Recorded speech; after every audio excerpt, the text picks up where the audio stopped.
Break के बाद आप सभी का एक बार फिर से स्वागत है। नमस्कार, मैं हूं रत्ना और आप देख रहे हैं केकेडी न्यूज। शाम के 6 बज चुके और वक्त हो चुका है मुद्दे की चर्चा का।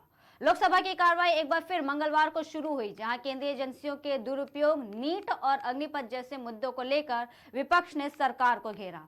इस दौरान दोनों सदनों में जमकर हंगामा हुआ। लोकसभा में राष्ट्रपति के अभिभाषण के लिए धन्यवाद प्रस्ताव पर बोलते हुए उत्तर प्रदेश के पूर्व मुख्यमंत्री और सपा सांसद अखिलेश यादव ने कहा कि सरकार अर्थव्यवस्था पर आंकड़े छुपा रही है। चुनाव के समय ऐसा कहा गया कि 400 पार कर समझदार जनता को फिर से धन्यवाद किया। उन्होंने कहा, आवाम ने तोड़ दिया हुकूमत का गुमार, दरबार तो लगा है मगर बड़ा गमगीन बेनूर है और पहली बार ऐसा लग रहा है कि हारी हुई सरकार विराजमान है। जनता कह रही है कि चलने वाली नहीं, ये गिरने वाली सरकार है, क्योंकि ऊपर से जुड़ा कोई तार नहीं, नीचे कोई आधार नहीं, अधर में जो लटकी वो तो कोई सरकार नहीं। नीट पेपर लीक पर बोलते हुए अखिलेश यादव ने कहा कि पिछले 10 सालों की उपलब्धि बस इतनी ही है कि शिक्षा परीक्षा माफिया का जन्म हुआ। यूपी में सारे पेपर लीक हुए, यहाँ तक कि अन्य राज्यों में भी ऐसा ही हुआ। नीट का पेपर भी लीक हुआ। यहाँ पर उन्होंने सवाल उठाया कि आखिरकार सारे पेपर लीक कैसे हो रहे हैं। उन्होंने आगे कहा कि सच्चाई तो यह है कि सरकार नौकरी नहीं देना चाहती, इसीलिए ऐसा करा रही है। जी हां, सरकार पर यहाँ पर उन्होंने हमला बोला। इसके अलावा उन्होंने कहा कि सरकार आशा का प्रतीक होना चाहिए, ना कि निराशा का। यही नहीं, एक बार फिर ईवीएम के मुद्दे को उठाया गया है। अखिलेश यादव ने कहा कि जब मॉडल ऑफ कंडक्ट चुनाव हुआ तो सरकार काफी लोगों पर मेहरबान रही। उन्होंने आगे कहा कि मुझे ईवीएम पर कल भी भरोसा नहीं था और आज भी नहीं है। मुझे 80 सीटें भी मिल जाए तब भी भरोसा नहीं होगा ईवीएम पर। मैंने अपने चुनाव में कहा था कि ईवीएम से जीतकर ईवीएम को हटाने का काम करेंगे। ना ईवीएम का मुद्दा मरा है और ना ही खत्म होगा, और जब तक ईवीएम नहीं हटेगी तब तक सपा के लोग उस बात पर अड़े रहेंगे। जी हाँ, देखिए क्या कुछ कहा है अखिलेश यादव ने।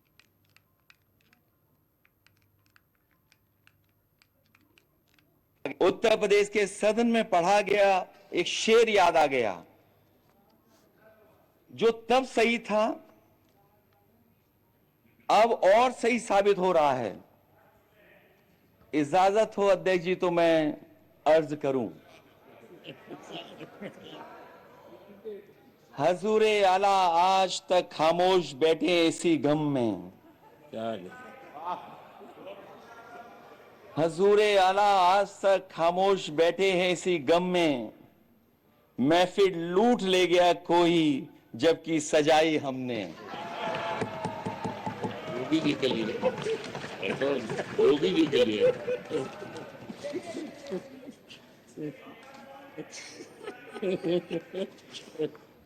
अध्यक्ष महोदय,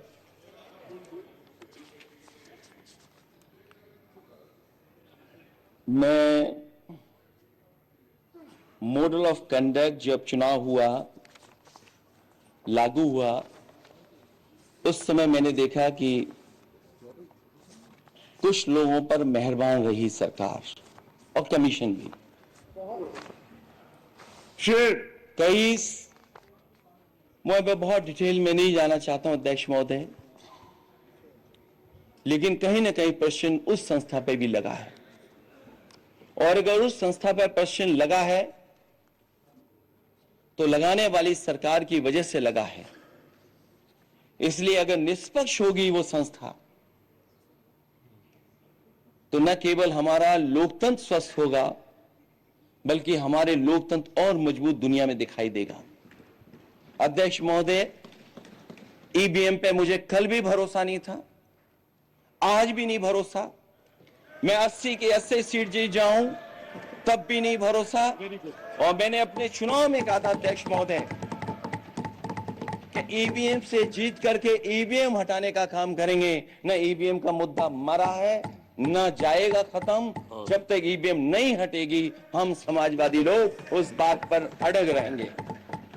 उत्तर प्रदेश के सदन में पढ़ा तो कुछ इस तरह से शेर और शायरी के जरिए सवाल जवाब को किया है अखिलेश यादव ने, सरकार को घेरा है। यही नहीं, ईवीएम के मुद्दे से लेकर नीट पेपर को लेकर के तमाम मुद्दों पर आज इन्होंने सदन में सवाल उठाए हैं। और जिस तरीके से इन्होंने योगी जी को लेकर के भी निशाना साधा, जिस पर अवधेश प्रसाद बगल में बैठे हुए नजर आए। उन्होंने बोला भी कि योगी योगी, तो इससे काफी कुछ अनुमान लगाया जा रहा है। खैर, इस मुद्दे पर बातचीत करने के लिए आज हमारे साथ हमारे खास पैनलिस्ट हमारे साथ जुड़ चुके हैं। बीजेपी से मैं स्वागत करना चाहूंगी विकास पांडे जी का, विक्रम मस्ताल हमारे साथ जुड़ चुके हैं कांग्रेस से, और जैनुल अख्तर जी सपा से जुड़ चुके हैं। आप तीनों का बहुत बहुत स्वागत है मुद्दे की चर्चा में।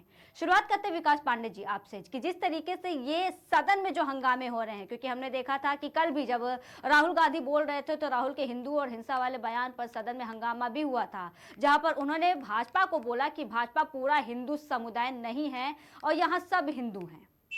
विकास जी। देखिए, सबसे पहली चीज तो श्रीमान अखिलेश यादव जी ने जो वक्तव्य दिया, हम मान सकते हैं, ये बिल्कुल ठीक है। उन्होंने कहा है कि हम विश्वास नहीं करते हैं, तो वो विश्वास कैसे कर सकते हैं, ये बात बिल्कुल स्पष्ट है कि वो ईवीएम का सहारा लेकर के अपने उस चक्के कर देने वाले रिजल्ट से हतप्रभ हैं। उन्हें भी अंदाजा नहीं था कि समाजवादी पार्टी 37 सीटें जीत जाएगी।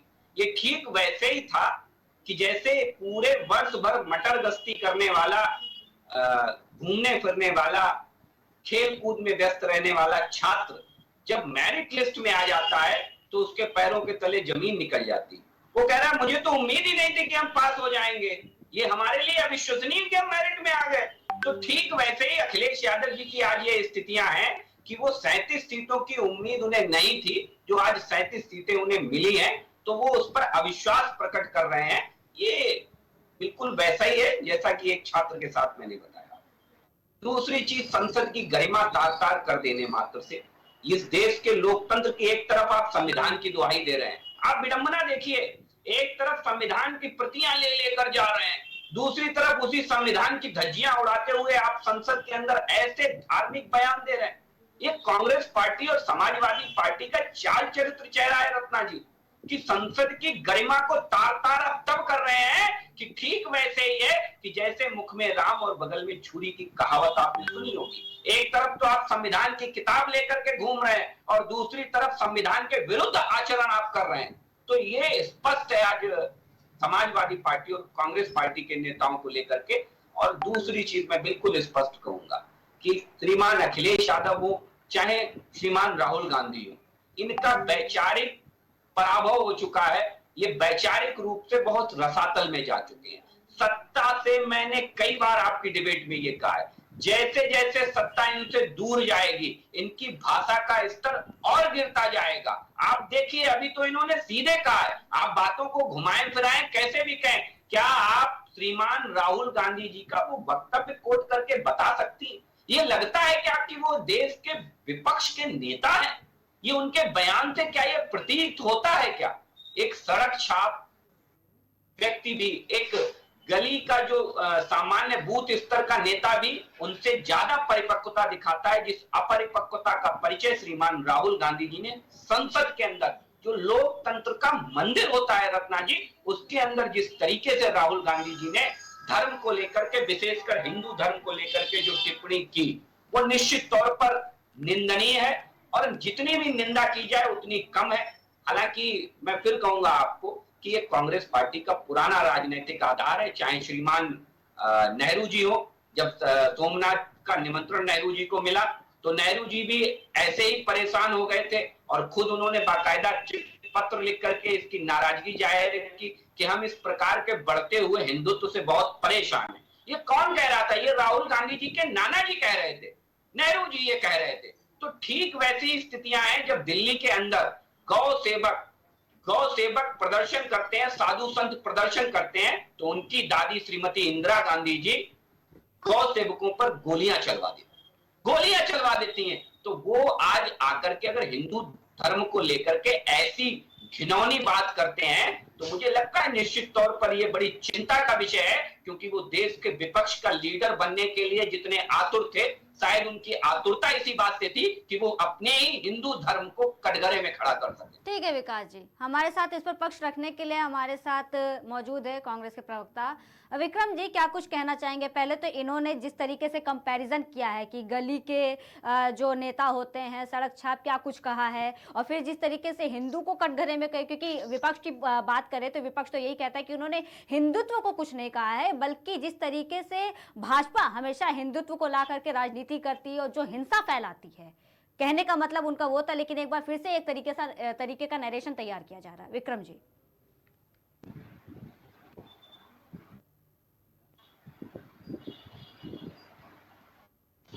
विक्रम जी, आपकी आवाज हम तक नहीं पहुंच रही। जी जी विक्रम जी, आवाज आ रही? जी आवाज आ रही मेरी? बिल्कुल बिल्कुल, बोलिए। मैं ये कहना चाह रहा हूँ कि महान भाव ने जो भी शब्दों को उच्चारण किया और जिस तरह की गली और ये सब बातें की, उस स्तर पर मैं जाना नहीं चाहूंगा। और मैं ये कहना चाहूंगा कि जो हिंदुत्व की उन्होंने बात की, उन्होंने सही कहा ना कि हिंदू तो कभी लड़ाता नहीं, हिंदू में सनातन में सेवा करना सबसे बड़ा भाव है। और बीजेपी, आरएसएस या बाकी के लोग जो भी संस्थान हैं, वही खाली हिंदू थोड़ी हैं, वही सर्टिफिकेट हिंदू का थोड़ी देंगे, बाकी लोग भी हैं। वो कौन होते हैं सर्टिफिकेट बांटने वाले? क्या जब भाजपा का जन्म नहीं हुआ था इस देश में, तो क्या तब हिंदू नहीं थे? शंकराचार्य, इस भाजपा से पहले शंकराचार्य ने राम मंदिर को ठुकराया कि वो हिंदू नहीं है? कौन साधु संत हिंदू नहीं है? ये क्या कहते हैं कि आप भाई, अगर आप हम बीजेपी की बात करते तो आप हिंदू नहीं है, आप देश विरोधी हैं? ये कैसी बात होती है? ये बिल्कुल ही गलत बात है। आज नीट का घोटाला हो रहा है, मैं मध्य प्रदेश में, नर्सिंग घोटाला हो रहा है, किसानों को फसलों के दाम नहीं मिल रहे हैं, महंगाई बढ़ गई है, रोजगार नहीं हो रहा है, रोज के रोज घोटाले हो रहे हैं, पैसे की कमाई से लोग दूर हो रहे हैं, युवाओं को रोजगार नहीं मिल रहा है, लाभ नहीं मिल रहा है, महिलाएं परेशान है, अलग अलग घटनाएं हो रही हैं, और आप उस समय भी इस तरह की बात करना और ये कहना चाहते, मैंने तो खुद रामायण में हनुमान जी का पात्र किया। मैं तो कहना चाहूंगा कि खुद प्रभु श्री राम ने संकेत दिया कि जो खुद मोदी जी ने खुद कहा था कि मैं बायोलॉजिकल पर्सन नहीं हूं, मतलब आप कहीं से अवतारित हैं, तो ईश्वर ने खुद संकेत दिया, प्रभु श्री राम ने खुद संकेत दिया, माता सीता ने, श्री हनुमान जी ने संकेत दिया कि नहीं भैया मैं हूं। और हर जगह आप अयोध्या देख लीजिए, आप चित्रकूट देख लीजिए, आप रामेश्वरम तक, नासिक, हर जगह देख लीजिए, हर जगह भाजपा की हार हुई है इसी घमंड के कारण। उनको लगता है कि हम जो कर रहे हैं वो सही कर रहे हैं। आपने सारी मर्यादा का उल्लंघन कर दिया। जब आपके प्रधानमंत्री किसी विषय में बोलते हैं तो उसको आपको गलत लगता है। जी मैं कहना चाहता हूं, जिस तरह की खींच वो चाहते थे कि संविधान बदल जाए, संविधान की बात कर रहे हैं, रोजगार की बात कर रहे हैं, आवास की बात कर रहे हैं, लोग परेशान, वो विषय में बात नहीं हो रही है। किसान सुसाइड कर रहा है, किसान परेशान है, बॉर्डर बैठा, वो बात नहीं हो रही है। नीट घोटाले की बात नहीं करना चाहते, उनके नेता कहते हैं ये महत्वपूर्ण टॉपिक नहीं है। आज हमारा देश का युवा हमारे लिए महत्वपूर्ण टॉपिक नहीं है, महत्वपूर्ण नहीं है, तो कौन है? कौन महत्वपूर्ण है आज? और राम मंदिर आपने बनाया, उसके लिए बहुत अच्छा कार्य किया, आपको बहुत बहुत प्रशंसा। पर अयोध्या के जो वीडियो, फोटोज जो मीडिया के माध्यम से आ रहे हैं, वो कितने दुखद हैं। कैसी हालत हो गई, कितना करप्शन किया आपने वहां पे। आपके हाईवे टूट रहे हैं, आपके एयरपोर्ट टूट रहे हैं, हर जगह करप्शन कर रहे हैं, और राम जी की बात करते हैं आप। ठीक है विक्रम जी। राम जी के काल में कहा जाता था कि नीचे से लेके ऊपर तक की बात सुनी जाती है, यहाँ बात सुनने को तैयार नहीं है लोग। ओम बिरला साहब, स्पीकर साहब, उनका माइक बंद कर देते हैं, कहीं अलग घटनाएं हो जाती हैं। आज इनको तकलीफ हो रही है, आज जनता ने इनको नकार दिया है, आज बैसाखियों के सहारे हैं ये लोग, फिर भी इनका घमंड नहीं जा रहा है।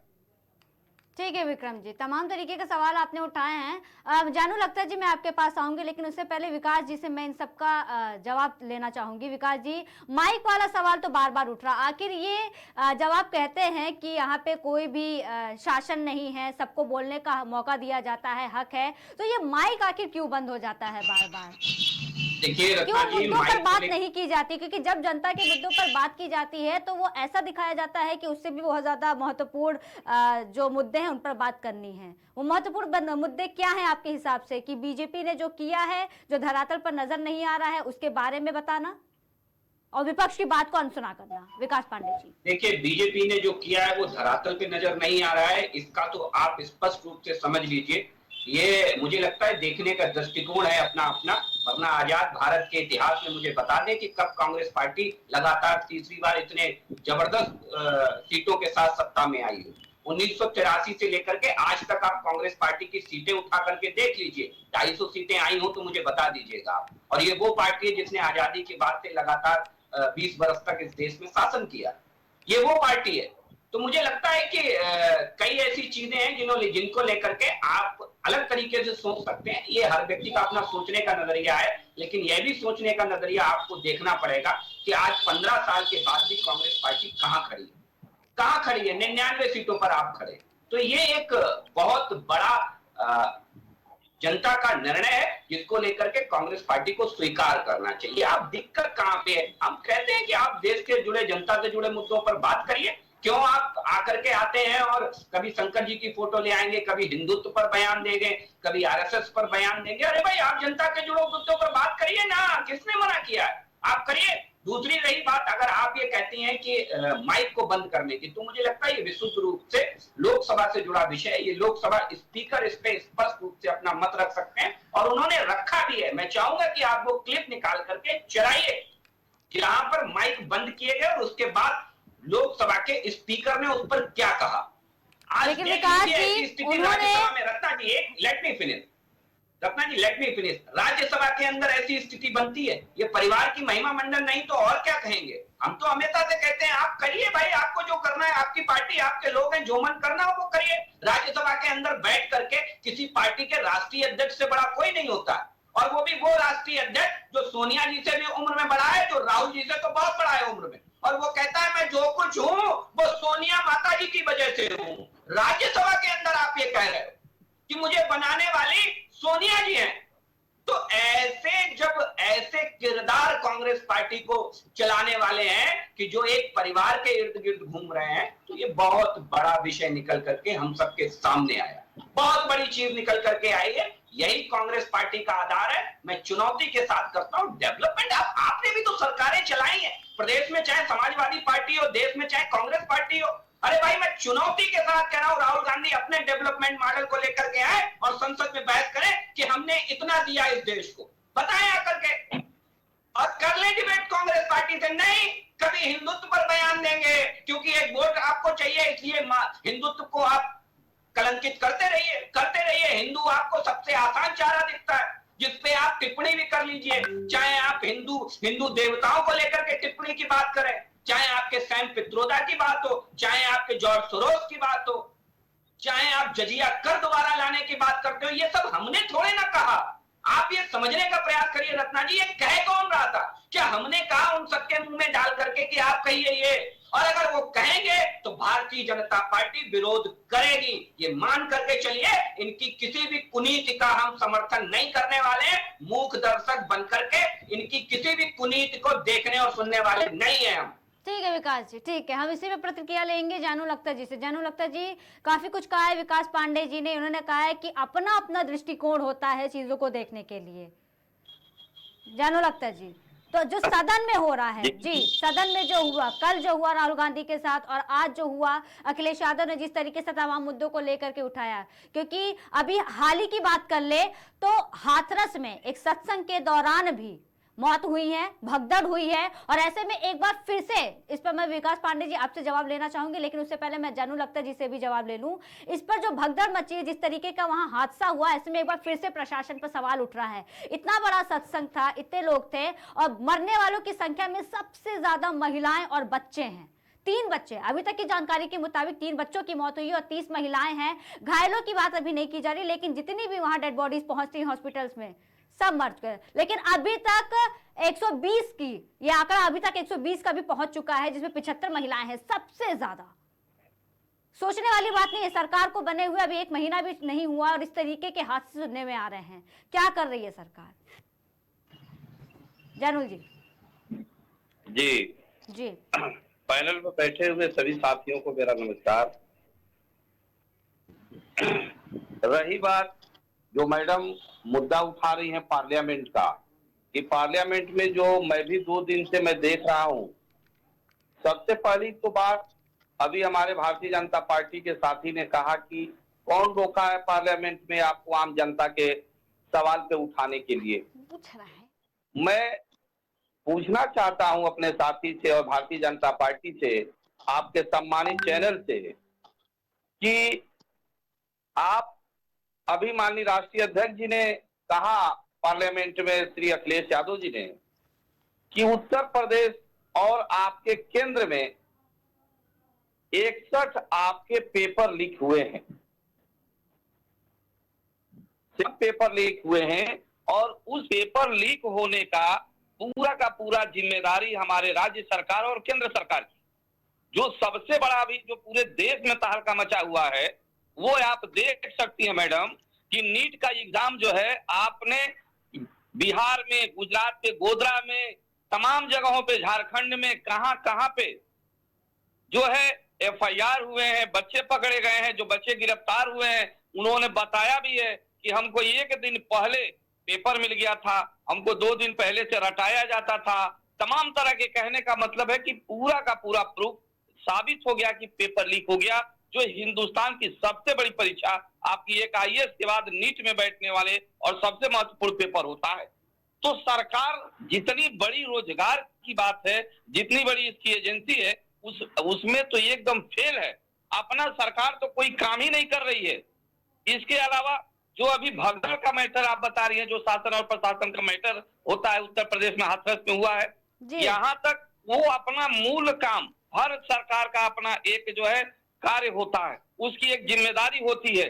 वो जिम्मेदारी जो आदमी नहीं निभाता है, उसी तरह से उत्तर प्रदेश हो या बिहार हो, दोनों राज्यों में या देश के किसी भी राज्यों में देख लीजिए, खास तौर से मैंने बिहार में देखा है, आपके सम्मानित चैनल पे, तमाम चैनलों पे चल रहे हैं कि जो है पुल तो इतने जो है टूट के गिर रहे हैं कि मतलब लग रहा है कि बच्चों का जो खेल होता है, बनाते हैं सब, वो भी कुछ दिनों तक चल जाता है। आपके जो है अभी पुल जो बन के, ओवरब्रिज जो बन के तैयार हो रहे हैं, अभी उद्घाटन होने के पहले ही वो टूट जा रहा है।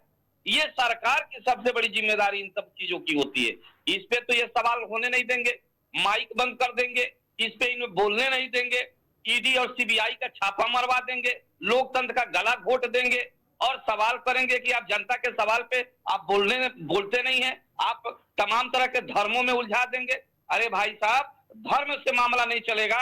हम तो धर्म तो जो धारण किया जाता है वही धर्म होता है, जो इंसानियत का होता है, भाईचारा का होता है, एक दूसरे के सहयोग होता है। हमारा हिंदुस्तान तो सबसे बेहतर है। आज भी हिंदू और मुसलमान इतने गले मिल के रहते हैं। मैं बता दूं, अभी बकरीद गुजरा है, इसके बाद मुहर्रम आएगा मैडम, और जब मुहर्रम आता है तो उसमें ताजिया जो है करबला तक ले जाने में हमारे हिंदू भाई जो है हमारे मुसलमान भाइयों से ज्यादा कंधे पे जो है ताजिया को ले जाकर और कब्रिस्तान में दफन करते हैं। ये हिंदुस्तान होता है। हम जो है होली में अपने हिंदू भाइयों के साथ गले मिलते हैं, उनके यहाँ जो है पकवान खाते हैं। हमारा तो हिंदुस्तान तो सबसे खुशनुमा देश है।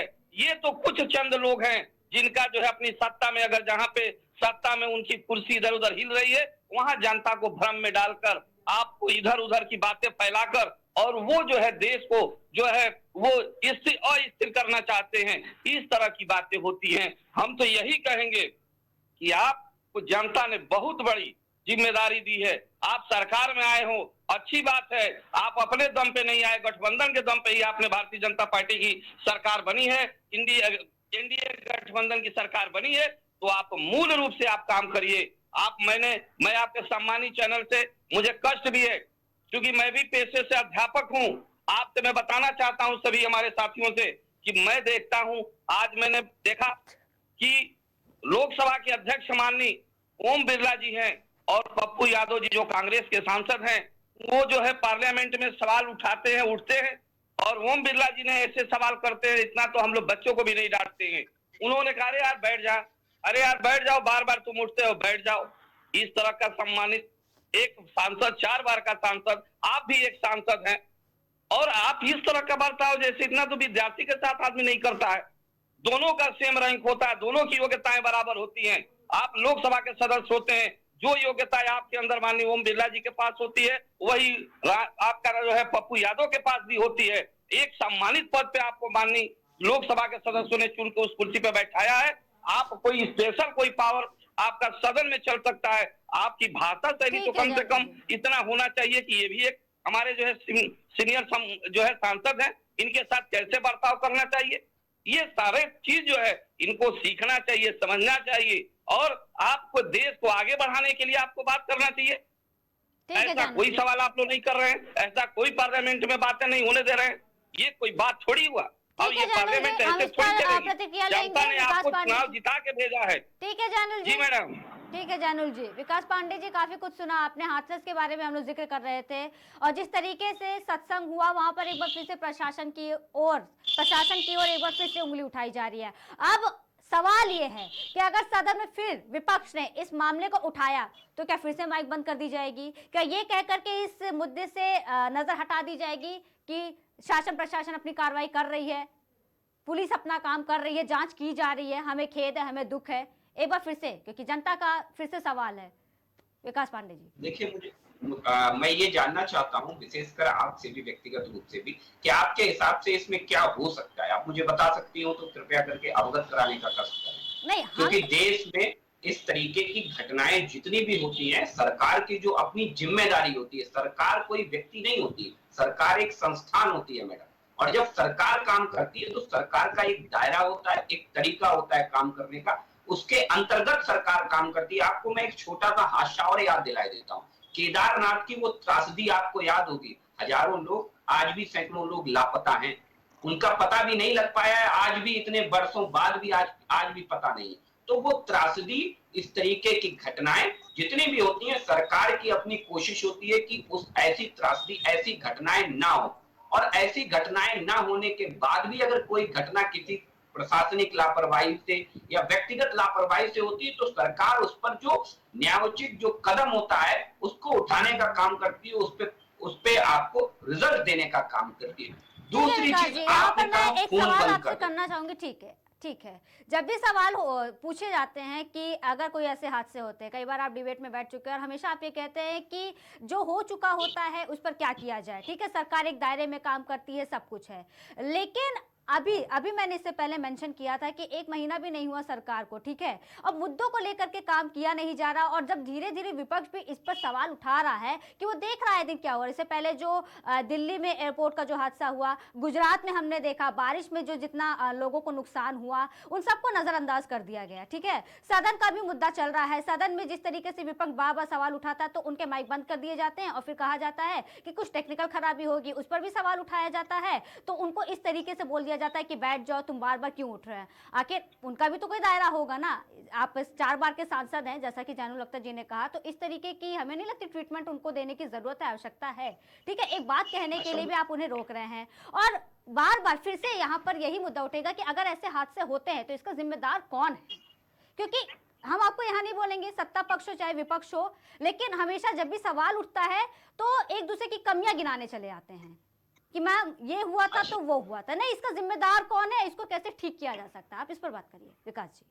अब मैं बताता हूँ आपको कि जिम्मेदारी क्या होती है। भारतीय जनता पार्टी से सीखिए। आपने एक छोटा सा जिक्र किया थी, और उस जिक्र के साथ मैं बता दूं कि अभी आपने एक खबर आपने भी चलाई थी शायद, जो रामपथ है उसके ऊपर गड्ढा हो गया, और गड्ढे होने के बाद तत्काल प्रभाव से हमने जांच की, और जांच के बाद जो दोषी उसमें एक्सियन और इंजीनियर थे उन्हें तत्काल हमने निलंबित करने का काम किया, और उस फर्म को नोटिस जारी कर दिया है। कारण बताओ, नोटिस जारी हो गया। ये एक संवैधानिक प्रक्रिया है जिसके अंतर्गत तुरंत एक्शन लिया गया, तुरंत उस पर काम किया गया।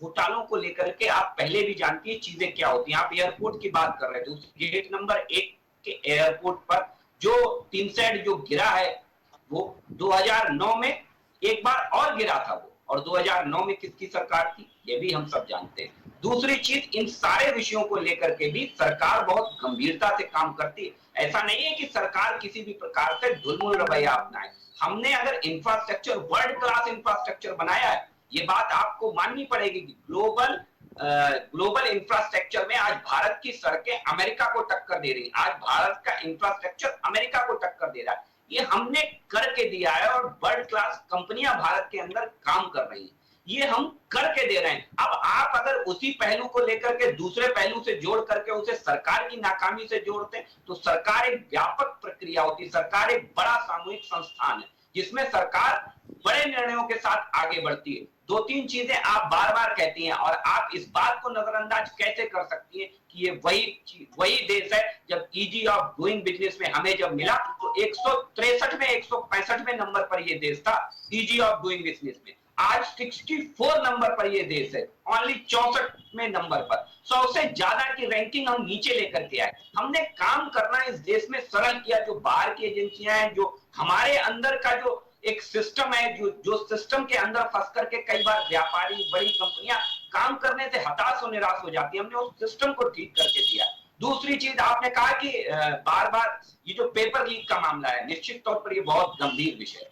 एनटीए को तत्काल प्रभाव से एनटीए के डायरेक्टर को सस्पेंड कर दिया गया है और इस पर हमने कानून भी बनाया और कठोर कानून के साथ हम आगे आने वाली परीक्षाएं 100% उन्हें पारदर्शी बना करके 100% हम बगैर किसी अवरोध के साथ संपन्न कराएंगे। यह भी हम आपको विश्वास दिलाते हैं। 2-3 चीजें राजनीति करने के लिए कई अवसर होते हैं आपके पास। ठीक है विकास जी, ठीक है विकास जी, मैं आपको मौका दूंगी। स्क्रीन पर हम दिखा सकते हैं हाथरस की कुछ तस्वीरें हैं कि वहाँ का इस समय माहौल क्या है। आप देख सकते हैं आसपास लोगों की काफ़ी भीड़ है और जिस तरीके से डेड बॉडी पड़ी हुई हैं आप देख सकते हैं। तो बार बार यहाँ पर सवाल उठ रहा है कि एक तरफ सरकार कहती है कि जनता हम पर भरोसा दिखाती है, लेकिन आए दिन जो हादसे हो रहे हैं, चाहे वो पब्लिक डोमेन की बात कर ले, चाहे वो पब्लिक प्लेस की बात कर ले, चाहे वो एयरपोर्ट हो, रेल हो या आम जो सड़क हादसे होते हो और सत्संग में भी, तो कहीं भी कोई सेफ नहीं है। और इसके लिए सरकार हमेशा कहती है हम जांच कर रहे हैं, हम तो कार्रवाई कर रहे हैं, लेकिन क्या इन हादसों का इंतजार किया जाता है? विक्रम मस्ताल जी, आपकी प्रतिक्रिया में लेना चाहूंगी। देखिए, बार बार एक बात को कहा जाता है कि हम जांच कर रहे हैं, जांच कर रहे हैं जी। मतलब आप कोई घटना घट जाती है, आप कह रहे हैं कि बड़ा संस्थान है, व्यवस्थाएं हैं, इतनी सारी व्यवस्थाएं, इतना बड़ा भारतवर्ष, इतनी व्यवस्था, अच्छी टीम होने के बाद भी आप व्यवस्था नहीं कर पाए। एयरपोर्ट आपके फेल हो रहे हैं, आपकी रेलवे दुर्घटनाएं हो रही हैं। आज अपना हाथरस की आपने जो भी घटना बताई वो हो गई। जगह जो घटना हो रही है, बिहार में बताया, जो हमारे महान भाव ने बताया कि ब्रिज गिर रहे हैं, रोज ब्रिज गिर रहे हैं, ऐसे बच्चों के खिलौने की तरह ब्रिज गिर रहे हैं। आपके नीट की परीक्षा में फेल हो रहे हैं, किसानों के मुद्दे में फेल हो रहे हैं, नौकरी नहीं दे पा रहे हैं, महंगाई बढ़ रही है। कहां पास हो रहे हैं आप? कहां पास हो रहे हैं? गंगा जी के लिए कहा कि गंगा जी के लिए ये हो जाएगा, वो हो जाएगा। गंगा जी आज कितनी दूषित सबको पता है। यमुना जी का क्या हालत होगी सबको पता है। आप बताइए, आपने कहां काम किया है? रोजगार आप दे नहीं पाए, लोगों को सम्मान दे नहीं पाए, सुरक्षा आप दे नहीं पा रहे हैं। चाइना भारत में घुस रहा है। जम्मू कश्मीर आपने कहा धारा 370 के बाद शांति हो जाएगी, शांति वहां हो नहीं रही है। कहां एक जगह, एक पॉइंट नहीं जहां पे आप लोगों को दे दिखा पाए कि हमने ये काम किया है। हाँ, आप आगे हैं, बात करने में आते हैं, बहाने देने में आगे हैं। आप हमने ये किया, हमने वो किया। अरे महान भाव, जिन स्कूलों में पढ़ के आज ज्ञान की बातें कर रहे हैं और बड़ी बड़ी बातें कर रहे हैं, वो भी कांग्रेस कार्यकाल के हैं। आपने क्या किया है? कोरोना में आप थाली और थाली टुकवा रहे थे। आज वैक्सीन जो आई है, लोगों को, युवाओं को हार्ट अटैक हो रहा है, बहुत सारी अटैक, उसमें भी आप फेल हो गए। कहां कामयाब हुए हैं आप? एक बात बताइए, कामयाब हो गए हम?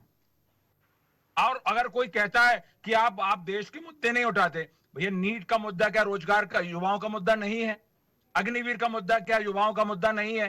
कौन से मुद्दे? किसान के मुद्दे उठाते हैं तो आप बैरिकेड लगा के, जो किसान फसल उगाता है, फूल उगाता है, उसके रास्तों में आप कीड़े लगा देते हैं। जो ड्रोन, जब कहेंगे विकास होगा, किसानों का कल्याण होगा, उन ड्रोनों से आप आंसू गैस के गोले गिराते हैं। अरे कहां रोक रहे हैं आप? अरे वो किसान थे, कोई बम गोले लेके नहीं आए थे जो आप उन बम गोले गिरा रहे थे। हर तरह आप फेल हो रहे हैं। आप किसानों के लिए आप योजना लेके आए, आप मध्य प्रदेश में नर्सिंग घोटाला चल रहा है, आप कह रहे हैं अमेरिका जैसी रोडें हो गई। भैया कहां है अमेरिका जैसी रोडें? अमेरिका में से ब्रिज गिरते हैं क्या? कहां घटना, कहां है आप? किस देश में रहते हैं जी? तो विकास जी, इस पर जवाब दीजिएगा कि आप हर तरफ सिर्फ इनका एक ही बात है, हम करेंगे, हम अच्छा करेंगे। अरे 10 साल हो गया, यूपी में, मध्य प्रदेश में, कई जगह आपके राजस्थान में डबल इंजन की सरकारें आपकी रह रही हैं। आप कब किसका मौका देंगे? क्या आप अमेरिका का वेट कर रहे हैं क्या? ये कि अमेरिका से कोई आएगा, सरकार आएगी, यहाँ पे काम करेगी? कितना समय चाहिए होता है आपको? कितना समय चाहिए? ठीक है, हमको, कांग्रेस को, जो बाकी पार्टियों को, इंडिया गठबंधन को वोट कम मिल गया कम, ठीक है, आपको मिल गया, आप तीसरी बार आ गए, बहुत प्रशंसा की बात है, आगे अच्छी बात है, पर आप रिजल्ट तो दीजिए। आप रिजल्ट दीजिए। आप बातें बहाने कर रहे हैं। अब नीट के घोटाला होता कर देते हैं। बहुत अच्छी बात कही कि आज ओम बिरला जी ने जिस तरह से लोगों को डांट रहे हैं, फटकार रहे हैं, वो कोई प्रिंसिपल थोड़ी है स्कूल के। सब लोग 4-4 बार 5-5 6-6 बार सांसद बन के आए हैं। आप किस तरह का बिहेव कर रहे हैं उनके साथ? उनको भी जनता ने चुन को भेजा है, आप बिल्कुल ऐसा बिहेव नहीं कर सकते। ठीक है विक्रम जी, तो विकास जी इस पर जवाब देना चाहते हैं, लेकिन विकास जी एक बात याद दिलाना चाहूंगी, जब एलन मस्क ने ईवीएम को लेकर के बात छेड़ी थी तब भाजपा के लोगों ने ही कहा था कि उनको इंटरफेयर करने की जरूरत नहीं है और उन्हें ये बताने की जरूरत नहीं है कि इंडिया में क्या है, ईवीएम उनके लिए सूटेबल है या नहीं है। तो अब जब ये इंफ्रास्ट्रक्चर की बात कर रहे हैं, सड़कों की बात कर रहे हैं, इसको अमेरिका से कंसीडर कर रहे हैं, कंपेयर किया जा रहा है, तो हम फिर कहेंगे कि हम अमेरिका में नहीं रहते हैं। अमेरिका के लोगों के लिए जो उनकी सरकारें कर रही हैं वो तो कर रही हैं, भारत के लिए क्या हो रहा है, भारत की जनता के लिए क्या हो रहा है? क्योंकि आए दिन जिस तरीके से हादसे हो रहे हैं उसमें जनता के लिए तो कहीं से भी कुछ फायदे की बात नहीं दिख रही है, चाहे वो युवा हो, बच्चे हो, महिलाएं हो, बुजुर्ग हो, कोई भी हो, सबके लिए सिर्फ दिक्कतें ही दिक्कतें हैं। और जब इस पर विपक्ष सवाल उठाता है तो हमेशा, जैसे कि जिस तरीके से सदन में भी देखा जा रहा है कि उन्हें बोलने से रोका जा रहा है, उन्हें बोलने का मौका दिया ही नहीं जा रहा है, मुद्दे उठाने पे उन्हें डाटा फटकारा जा रहा है। एक और हादसा हुआ है, अब आप बताइए कि जनता किसके भरोसे जाए, तो जाए किसके भरोसे, वो कहाँ जाएगी? रेल का सफर करने वो जा नहीं सकती क्योंकि डर है कि रेल हादसा हो सकता है, एयरपोर्ट वो जा नहीं सकती है क्योंकि इंदिरा गांधी एयरपोर्ट का हाल हमने देखा है बारिश के, ठीक है। सड़क के जो बड़े बड़े गड्ढे हैं और जो दुर्घटनाएं होती हैं उसको लेकर के भी कोई कार्रवाई नहीं की जाती है, सिर्फ पेपर पे ही रह जाती है सिमट के कार्रवाई।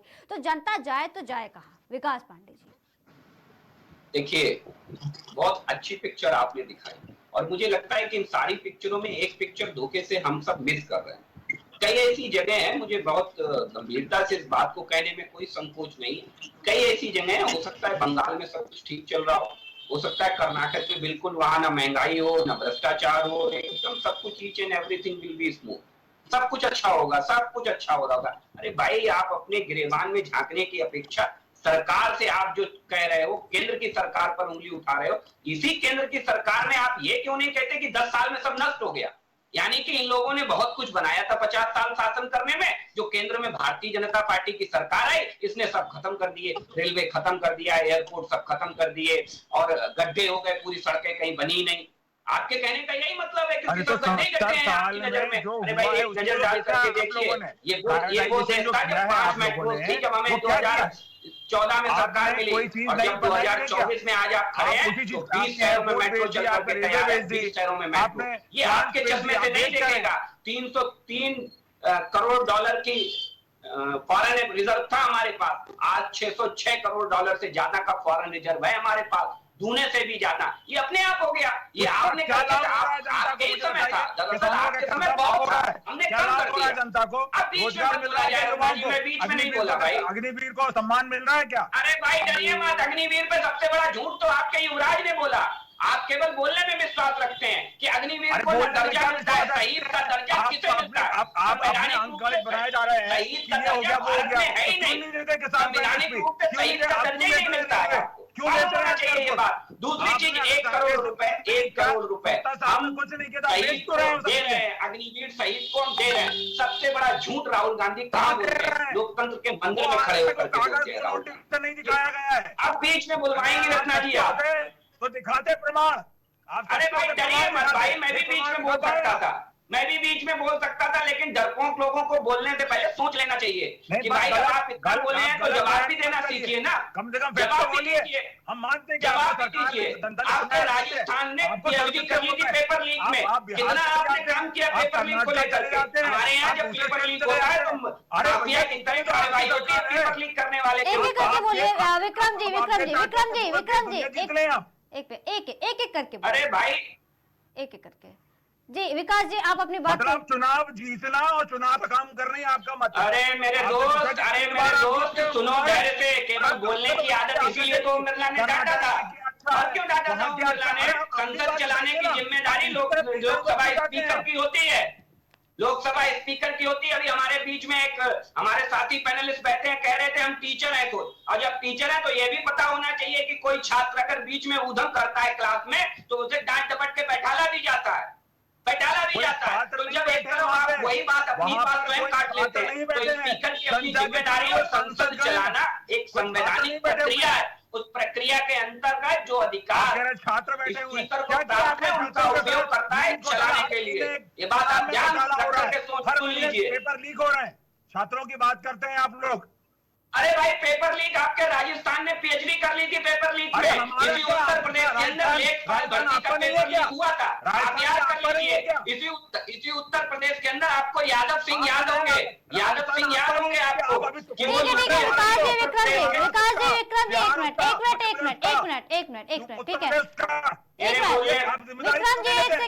विक्रम जी एक मिनट। हाथरस की तस्वीरों को हम दिखा रहे थे और मुद्दों पे बात कर रहे थे, थोड़ा मुद्दों पे रहिए। वहाँ की जनता कुछ कह रही है, क्या कुछ कह रही है, क्योंकि वहाँ इतना बड़ा हादसा हुआ है और वहाँ पर आप देख सकते हैं तस्वीरें, तो हम सुनवाते कि वहाँ की जनता क्या कुछ कह रही है इस हादसे को लेकर के। एक भी व्यवस्था नहीं है इनके पास। पुलिस प्रशासन की जिम्मेवारी के हिसाब से ये इतना कांड हुआ है। पुलिस प्रशासन ने एक रोड जो बंद था, जाम लगा हुआ था रात 11 बजे से, वो जाम खुलवाया पुलिस प्रशासन ने और उसकी वजह से ये दुर्घटना हुई। 150 चले गए। जब कितने लोगों की मौत हुई? कम से कम 150 आदमी चले गए, यहाँ से 200 के लमसम चले गए। और यहाँ अभी तक कोई लाइट नहीं, एक डॉक्टर थे, बाकी के कोई नहीं। आगे को अप्लाई नहीं कर रहे, उनको एस्टीमेट नहीं अभी तक कोई दे पा रहे, तो क्या करेंगे? हॉस्पिटल में ऑक्सीजन घंटे में बताइए हमने कैच लाया, इनमें सांस चल रही है, जान है वो नहीं खत्म हो रही है। ना दरोगा ना मंत्री एसपी कोई नहीं है यहाँ पर। नहीं कोई ऑक्सीजन है, कोई ड्रिप लगा रहे, कोई सीरियस होगा उसमें ड्रिप लगा दे तब बच जाएगा। लगभग कितने लोगों की मौत हो चुकी है यहाँ पर?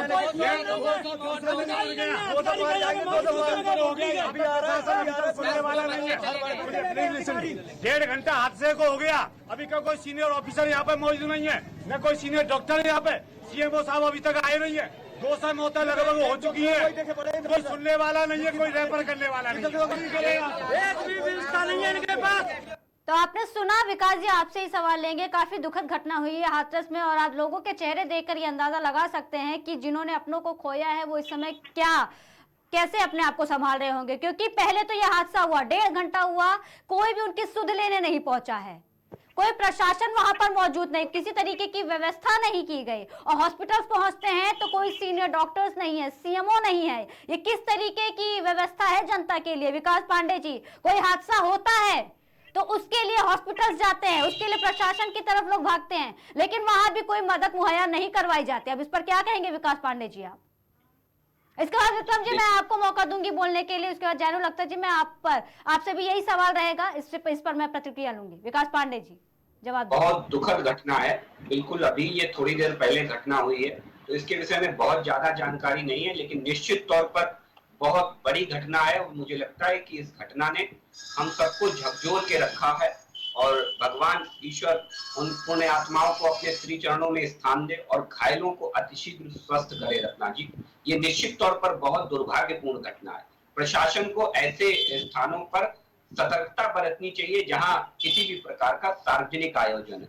जहां तक मेरी जानकारी, एक पर्सनल व्यक्तिगत सत्संग आयोजन था जिसमें इस तरीके की दुर्घटना घटित हुई है।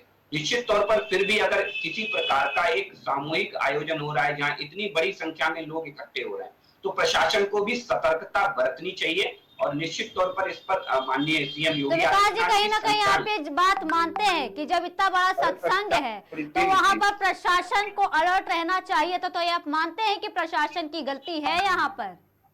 नहीं, प्रशासन को बिल्कुल अलर्ट रहना चाहिए। अब किन परिस्थितियों में यह दुर्घटना हुई, ये भी देखने का विषय होगा कि आखिर ये दुर्घटना हुई तो हुई किन परिस्थितियों में, क्योंकि प्रशासन आपकी आंतरिक व्यवस्था में सहयोग नहीं कर सकता, आपका केवल बाह्य व्यवस्था में, वहां बाहर ट्रैफिक में वहां देख सकता है क्या करना है क्या नहीं। बाकी तो ये आगे देखने पे पता लगेगा, क्योंकि अभी ये घटना हुई है। विकास जी क्या बात कर रहे हैं? इस सत्संग में सिर्फ उत्तर प्रदेश के ही नहीं, मध्य प्रदेश, हरियाणा, राजस्थान और तमाम राज्यों के लोग आए थे। इतना बड़ा सत्संग था, महीने के पहले मंगलवार को ये होता है, और ऐसे में आप कह रहे हैं कि आंतरिक चीजों में क्या पुलिस कुछ कर नहीं सकती, बाहरी व्यवस्था देख सकती है? तो बाहरी व्यवस्था पर भी मेरा एक सवाल है कि 1.5 घंटे तक वहां सब कुछ हुआ, 1.5 घंटे बाद भी कोई सीनियर वहां मौजूद क्यों नहीं रहा? कोई वकील, कोई दरोगा, कोई सीएमओ। नॉर्मल हॉस्पिटल्स में जिस तरीके से एम्बुलेंस होती है, एम्बुलेंस की व्यवस्था होती है, बेसिक जो प्राथमिकताएं हैं वो तो होनी चाहिए थी ना विकास जी। इतना बड़ा सत्संग है, ऐसे नजरअंदाज करना, सवाल तो उठेगा ना विकास जी? नहीं, जैसा कि आप भी बता रही हैं कि हर सोमवार को, हर मंगलवार को ये सत्संग होता है, तो मुझे लगता है कि ये एक कई समय से चलता आ रहा होगा, जैसा कि आप बता रही हैं मंगलवार को होता है। विकास पांडे जी, का मामला, विकास पांडे जी, त्योहार होता है, मुहर्रम होता है, तो वहाँ प्रशासन अलर्ट होता है, क्योंकि इतना बड़ा त्योहार है, इतनी भीड़ होगी वहां पे लोगों की, कोई भी बड़ा हादसा हो सकता है, ये तो नॉर्मल सी बात है। इसमें ये क्वेश्चन करने की, क्रॉस क्वेश्चनिंग की जरूरत ही नहीं है ना विकास जी। खैर मैं इस पर आपसे टिप्पणी लूंगी। विकास जी, विक्रम जी कुछ कहना चाह रहे हैं काफी देर से। विक्रम जी, विक्रम जी आपको हमारी आवाज आ रही है? ठीक है, हम जानू अख्तर जी से इस पर प्रतिक्रिया लेंगे। जानूल जी। एक तो मैडम मैं थोड़ा सा बात स्पष्ट करना चाहता हूँ। अभी हमारे भाजपा के साथी ने कहा कि पेशे से मैं शिक्षक हूँ और छात्र को डांटा जाता है, वो किया जाता है। थोड़ा सा उनका ज्ञान भी होना चाहिए इस बात को रखने के लिए कि विद्यार्थी जो होता है 1 से 5, 8, 6, 7, 8 का होता है, 10th का होता है, 12 का होता है, और जो टीचर होता है वो MA BEd टीचर होता है, वो उसका एक एज होता है, वो छात्र और गुरु और शिष्य का रिश्ता होता है। हम डांटते ही नहीं, हम कभी कभी बच्चों को मारना भी पड़ता है और मारे भी जाते हैं, लेकिन क्या लोकसभा का सदस्य जो है, माननीय हमारे संसद सदस्य जो लोग हैं, सांसद महोदय जो लोग हैं, वो जो है सेम रैंक के लोग होते हैं। लोकसभा के अध्यक्ष ओम बिरला जी भी सांसद हैं, जो योग्यताएं उनकी हो, जो एज उनकी है, जो भी लोकसभा के सदस्यों की योग्यताएं निर्धारित की गई है, वही सारे हमारे लोकसभा के सदस्य का और आपके लोकसभा के अध्यक्ष का भी होता है। तो इसलिए वो भी 5वीं बार सांसद है, कोई 6ठी बार सांसद है। और आप इस तरह बात करेंगे जैसे लगता है कि चलते हुए कोई जो है किसी को, जैसे अब बच्चे और विद्यार्थी किसी को उल जलूल बोल देते हैं, चल बैठ, उठ, ये कर। अरे भाई, संसदीय मर्यादा का, संसदीय परंपरा का ख्याल रखा जाए कि वो जनता के द्वारा जो हम है वो भी सिर्फ कुर्सी के सदस्यों के लिए नहीं है। दूसरी चीज मैडम, संसद सदस्यों के लिए कोई संसदीय मर्यादा नहीं है। पप्पू यादव जी खड़े हो जाएंगे, बीच में किसी के भी बोलने लगेंगे।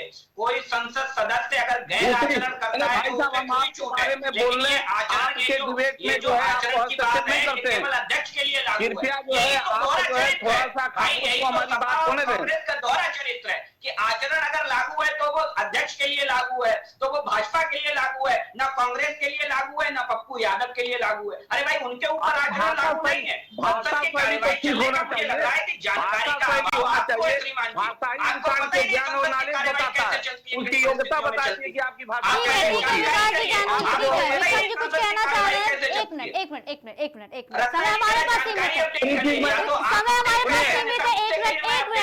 अरे समय हमारे पास सीमित है, थोड़ा समय का ध्यान रखिए आप लोग। अभी उत्तर प्रदेश में एक बहुत स्पष्ट बात बता दूं, उत्तर प्रदेश में तो पेपर लीक तो हो ही रहे हैं। अभी उत्तर प्रदेश में PCS J का रिजल्ट आया है और PCS J के रिजल्ट भी सभी विद्यार्थी पास कर गए। और आज के आप लोक सेवा आयोग जो इलाहाबाद में उसका ऑफिस है, पता कर लीजिए, आज के हिंदुस्तान अखबार में निकला हुआ है कि वहां पे PCS J की कापियां बदली जाती हैं।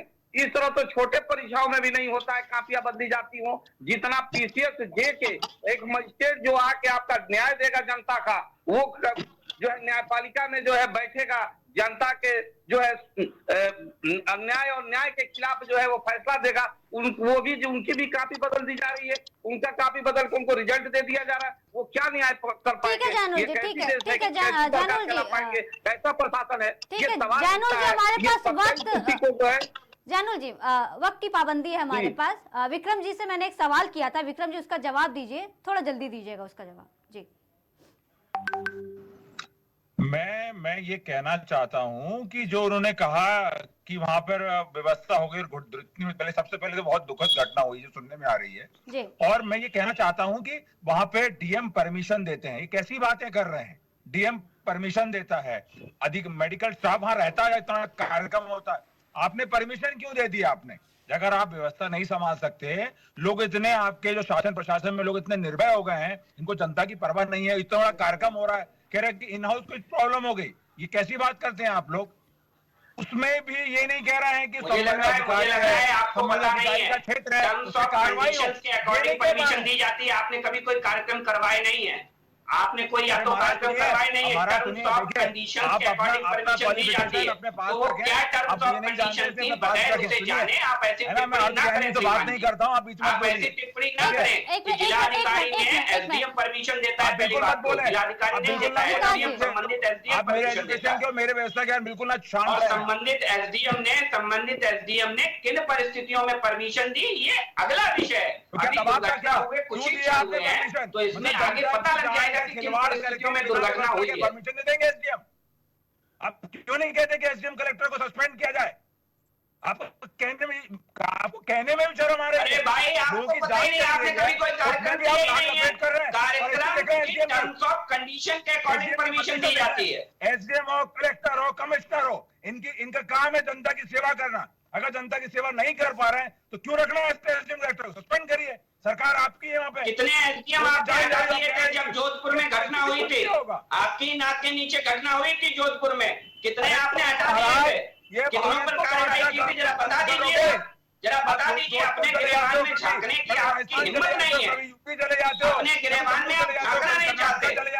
अभी तेलंगाना में घटना हुई है, इनकी सरकार बने अभी जो मजमा, वहाँ भी 1 महीना हुआ, वहाँ भी अभी घटना हुई तेलंगाना में। जान के लिए आप अलग अलग चले जाएंगे क्या? कितने लोगों पर कार्रवाई की आपने? यार आप पूरे देश ठीक है विक्रम जी विकास जी, ठीक है विक्रम जी विकास जी, क्या बात करते हैं आप जो आपसे वहां की घटना की बात हो रही है, आप जोधपुर चले गए, कहीं की बात हो रही थी, आप कर्नाटक चले गए। भाई आपको पता ही नहीं है, आप जानकारी के अभाव में जो होगा वही तो राहुल गांधी जी का कल्चर है। जो मन में आएगा वो बोलेंगे, चाहे वो सही हो, गलत हो, झूठ हो, खरे हो, कुछ भी हो, जो मन आए वो बोलते चले जाओ। सरकार आपकी पहले जानकारी कर लीजिए कि होगा क्या है, प्रोसेस क्या है। और ये एक आधिकारिक प्रोसेस है, चाहे आपकी सरकार हो चाहे हमारी सरकार हो। कभी कोई आ जाएगा, काम की बात नहीं करेंगे आप, जनता की बात नहीं सुनेंगे। अरे काम की बात तो आपको कहाँ फुर्सत है काम की बात करने में? ठीक है विक्रम जी विकास जी, तो कहा आपसे। ठीक है विक्रम जी विकास जी, समय को देखते हुए हमें ये डिबेट नहीं रोकनी पड़ेगी क्योंकि बहुत बड़ा मुद्दा है। क्योंकि अब हाथरस के जो हाथरस में ये हादसा हुआ है, क्योंकि अब तो सवाल जवाब होंगे। एक बार फिर से यहाँ पर आपको बता दें कि हो सकता है कि सदन में इस मुद्दे को फिर से उठाया जाए, लेकिन जिस तरीके से विपक्ष बार बार सवाल उठाता है, मुद्दों को उठाता है, जनता के हित के लिए बोलता है, ऐसे में बार बार माइक बंद कर दी जाती है, उन्हें डांटा जाता है, फटकारा जाता है। तमाम मुद्दों को लेकर के आज हमने डिबेट में बातचीत की है, लेकिन अब इस हाथरस के जो हादसे हुए हैं इसको लेकर के प्रशासन और सरकार क्या कुछ करती है। क्योंकि जब भी ऐसे कोई हादसे होते हैं, जो चाहे रेल के हादसे ले लें या फिर हम एयरपोर्ट्स के हादसे ले लें, जब पब्लिक जहां पर बहुत ज़्यादा परेशानी झेलती है, तो ऐसे में बार बार सत्ता पक्ष का यही कहना होता है कि हम अपनी कार्रवाई कर रहे हैं और कार्रवाई जो होती है उसके अकॉर्डिंग उनके ऊपर जो निलंबन का काम किया जाता है वो होता है। लेकिन विपक्ष अब इस पर सवाल तो उठाएगा और इस सवालों के जवाब कैसे देगा पक्ष, ये देखने वाली बात होगी। लेकिन फिलहाल आपको अपडेट दे देते हैं कि हाथरस में इस वक्त जो ये हादसा हुआ है इसमें 200 ज़्यादा लोगों की मौतें हो गई हैं और सबसे ज़्यादा इनमें महिलाएं और बच्चे शामिल हैं, जिनकी संख्या 75 से 80 से भी बढ़ चुकी है। बच्चों की भी मौतें और ये अनगिनत भी हो सकती हैं, क्योंकि अभी लगातार ये आंकड़े जो हैं वो बढ़ते हुए दिखाई दे रहे हैं। ऐसे में पीएम मोदी ने भी शोक जताया है। वहीं इस हादसे के बाद मुख्यमंत्री योगी आदित्यनाथ ने भी पोस्ट किया है और उन्होंने दुख व्यक्त किया है। लेकिन अब सवालों घेरे में एक बार फिर से सत्ता पक्ष है, देखते हैं कि इनका जवाब वो कैसे देती है। फिलहाल मुद्दे की चर्चा में बस इतना ही। देश और दुनिया की तमाम बड़ी खबरों के लिए देखते रहिए केकेडी न्यूज।